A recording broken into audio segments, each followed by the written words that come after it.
Sikubingelele ke sikwamukele kule channel. Sicela niqinisekise lapha ke usubscribe button.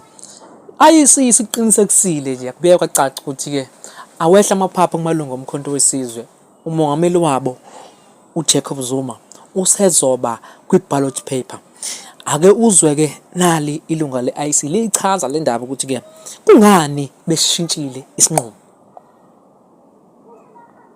Ballot paper.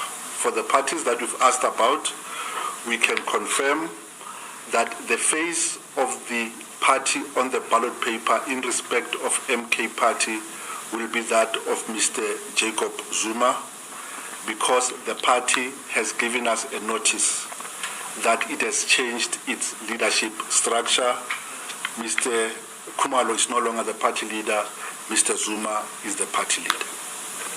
In respect of the IFP, while the face of their campaign remains Chief Mangosuthu Buthelezi, the leader of the party is Mr.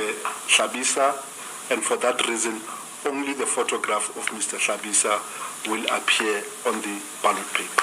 So the Commission is only interested on the ballot paper, not in managing what the party does as the face of its campaign outside of the ballot paper.